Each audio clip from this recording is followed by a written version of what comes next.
Hey, brand builder, Rory Vaden here. Thank you so much for taking the time to check out this interview. As always, it's our honor to provide it to you for free. And wanted to let you know there's no big sales pitch or anything coming at the end. However, if you are someone who is looking to build and monetize your personal brand, we would love to talk to you and get to know you a little bit and hear about some of your dreams and visions and share with you a little bit about what we're up to see if we might be a fit. So if you're interested in a free strategy call with someone from our team, we would love to hear from you. You can do that at brandbuildersgroup.com/podcall, brandbuildersgroup.com/podcall. We hope to talk to you soon. Here we go. We are back on the Influential Personal Brand Podcast Recap Edition. Today, we're talking about the interview that we had with Mike Michalowicz, who is a longtime friend of ours now at this point, and really brilliant author. We spent a lot of time getting to know Mike here in the last couple of years, and I know AJ's read some of his work, and he's just a friend of the community. And I am joined by AJ, our CEO of Brand Builders Group. AJ, welcome. Good to see you. Always happy to be here. Why don't you kick us off today and share, let's just kind of, go back and forth here of our top 3 takeaways, but why don't you get us started on what did you learn from Mike? Well, first of all, I had a really hard time watching this interview because all I could focus on was this enormous beard he has grown. So first of all, I was like distracted the first 10 minutes of going, how long did that take? How does he care for this? Why is it so long? So first of all, just note, like the first 10 minutes, I wasn't quite focused, but what I did take away in those first few minutes, and I thought this was really interesting. So I don't think this is necessarily like a tip or a technique or anything. I thought it was fascinating. And it's that 98% of businesses in the United States are considered small business. Only 2% are considered enterprise businesses. So like, your Amazon and your Googles and your Teslas, only 2%, 98% are considered small business. And of that 98%, most of them are considered micro business, which means they're doing under $1 million in revenue. What? That's insane. And I just was like, wow, I think we forget because we focus on these huge companies all the time in the media and everyone's case studies and comparisons. You're talking about the Coca-Colas and the Amazons and Facebook. And it's like, wow, that's only 2% of US business. 98% are the rest of us, like myself and Rory, and most of you listening. And even a huge percentage of the 98% are micro businesses, which are doing less than $1 million in revenue. And I think that's really, really important when you choose what outlets to listen to, what books to read, what entrepreneurs to follow. I think that's really significant because I think there's amazing opportunities to learn from these enterprise businesses. Like I love learning about Disney and Nordstrom. And at the same time, I don't have the ability or the funds or the resources or the staff or the time to implement some of those things at that level. But if I was looking at someone who was just a slight step ahead of me of like, how are they doing this? I would be able to act so much faster and probably with a lot more confidence of going like, no, they're doing it. They're just one step ahead of us. We got this versus like, one day I want to have a customer service team like the Ritz-Carlton and the Four Seasons, and we're going to deliver, hand towels to everyone who comes to our events, right? And so I thought that was really, really important just to take a step back and remember that for all of us, especially if you're B2B in some capacity, it's like we're really selling to other businesses who are considered small business, and a huge percentage of those are micro business. And so how you reach those people, I think is fascinating, which is what the majority of the interview is about, is your lead attraction process. But it's just taking a moment and realizing 98% of American business are small business. And that's who we're going after. That's who we're selling to. That's who we're a part of. And I just, that was a good statistic that I hadn't heard in a really long time. So, I was attracted to the statistic, but I just thought that was really good. So that'd be my first aha. Interesting. Well, I think, you make a good point there about like, if most businesses are micro businesses, then what would be most relevant for us would be to learn from other micro businesses or ones that are a step ahead. And I think a lot of this conversation really was about gaining instant attention. And one of the things that he said was about relevance. He said, our brain is designed to efficiently ignore things that are irrelevant. I thought that was such an eloquent quote. Our brain is designed to efficiently ignore things that are irrelevant.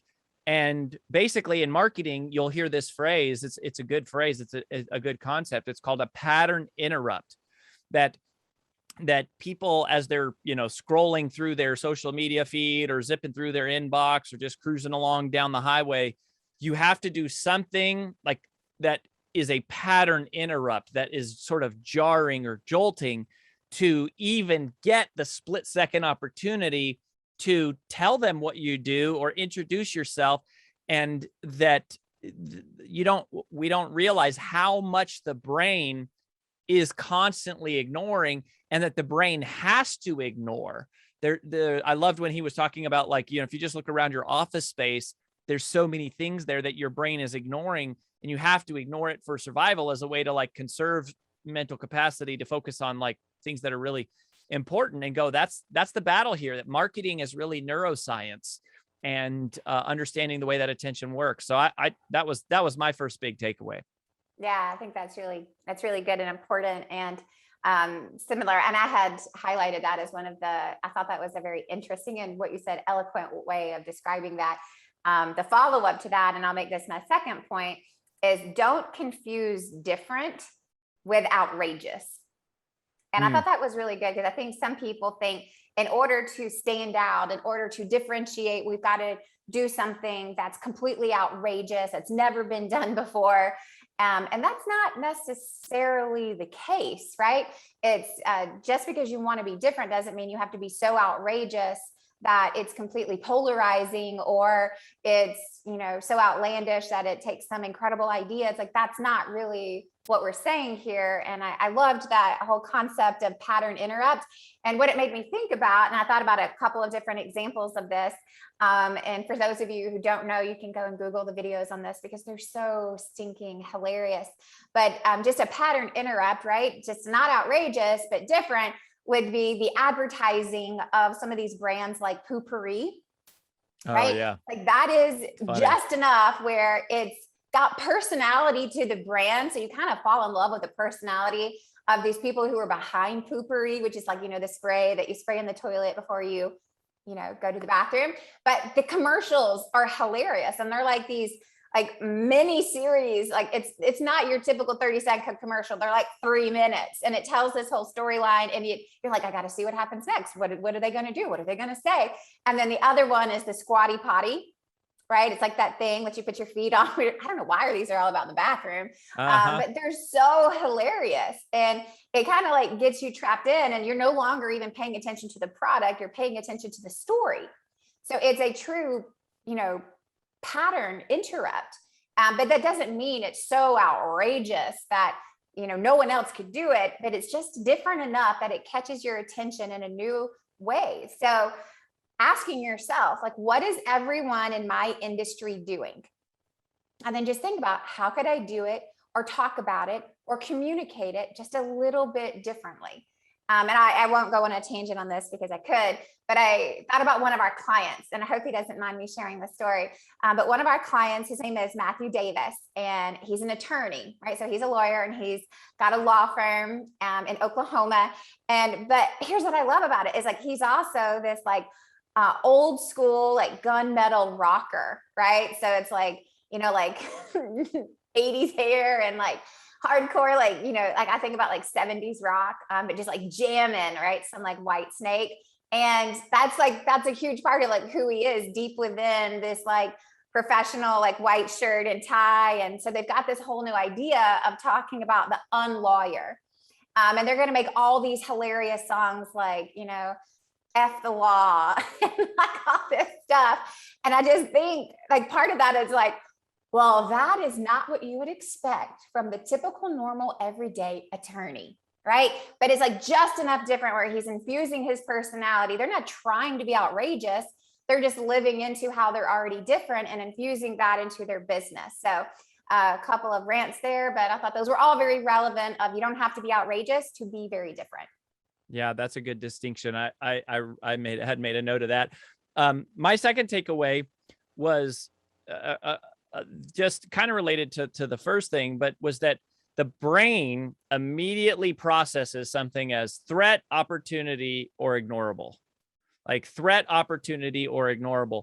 And if you just think about like your website or your social posts or the start of your video, and you just go, okay, step back, detach yourself from the content for a second, and just look at the thing that you're creating and ask yourself, are people going to see this as a threat, an opportunity, or an ignorable? And for most of us, you know, personal brands, we're living in that space of opportunity. We want them to see opportunity. We want to quickly tell them what is in it for them so that the viewer hears it. And, you know, this is, I recently heard an advanced training on like growing your YouTube channel. And this was one of the things that they were talking about, is that basically the start, like the first 7 seconds out of your mouth on a YouTube channel should be something like, hey, welcome. In this video, you're going to learn blankety, blankety, blankety, blank, and 3 reasons why you shouldn't blankety, blankety, blank. Stay tuned and we'll get, you know, stick around. And then you go into the trailer and thing. And so they're like immediately hitting people with that opportunity. I think of the title tests that we teach at Brand Builders Group to our clients in our phase 1 course 1 brand finding your brand DNA event. We talk about why most titles are terrible. And it very much connected to this conversation with Mike about just going, you have to demonstrate within milliseconds how what you're communicating is an opportunity for the viewer, for the reader, for the listener. And it's very simple, but it's super, super difficult. And you just got to be intentional about it. Yeah, no, I think that's really good. You really went on like the science brain track. I know. Yeah. I was nerding out over this. I was like, ooh, I like this. That's awesome. Okay, so this is my last one. I'll make it short and sweet since my other ones were really long. But it was, he asked a simple question, like, what's your number 1 source of lead generation? And for most small business, it's word of mouth. In other words, it's somewhat reactive, not a whole lot of proactive. And I think this is really true. It's like, even in our business, you know, I'd say we're just exiting our startup mode from Brand Builders Group. We're 3 years in, and most definitely 100% of the business that we have garnered in the last 3 years has come from word of mouth through affiliates or clients or through friends and family and past clients. But it's definitely been word of mouth. And here we are 3 years in, and we've built an awesome, you know, multi-7-figure business off of word of mouth. But probably to go to the next level, we're going to have to do something else. So it's like, at what point do you prepare yourself to move from this reactive, you're just doing such a good job, everyone is talking about it, to no, now I'm intentionally going after growing and expanding, scaling my business with intentional proactive marketing. And if you really want to grow, then you have the responsibility to market. And if you believe in what you do, then you have the responsibility to go out and tell people about it. Right. And I think a lot of people very much put marketing off to the side of like, oh, well, we're doing just fine. We're going to let it grow organically. And I think that there's no problem with that. And then there's another school of thought of, well, if you really believe in what you do so much that you think it helps and you think it changes lives, then you have the responsibility to get out there and make sure people know about it. And I think there's, you know, somewhere in between is where a happy medium is probably where you should be. But I also believe it's like, you know, if what you do really helps, then it is your job to get out and tell people about it, i.e. marketing. Yeah, that's, I think marketing is just like one of those things, it's a skill. You have to learn to do it. You got to do it consistently. You got to choose to do it over and over. And yeah, I think what you said there, AJ, is so true. It's like to scale at some point, you got to extend beyond just the word of mouth. When I think about marketing lessons that we've learned, which is also my third takeaway here, because Mike reminded me of it, was that in your marketing, you have to tell people exactly what to do. Like, The marketing cannot just be like brand awareness or impressions. You have to include a direct call to action, which would say, you know, make sure you like, make sure you follow, make sure you subscribe, make sure you share, leave a comment, register, click this link, sign up, go. Like, you have to include the actual instruction and the order and the command, because otherwise people don't do it. And just because they have to be told exactly what you want them to do. So don't just tell them who you are, tell them what you want them to do. And that's a big thing that I'm trying to focus more on. And because you see, like, all the top marketers are doing that all the time. They're very clear with what's the instruction that they are driving with their audience. So on that, all of you who are listening, what we want you to do is go and subscribe to the podcast, the Influential Personal Brand Podcast. Here's what you need to do. Subscribe. Make it very clear. Just like that. Yeah, just like that. And if you haven't yet requested a call with our team, go to freebrandcall.com and request a call with our team. And we can start working with you formally on crafting your custom personal brand strategy plan to help you build and monetize your impact and your influence. So check that out. Also, keep coming back every single week. We'll catch you next time on the Influential Personal Brand. Bye-bye.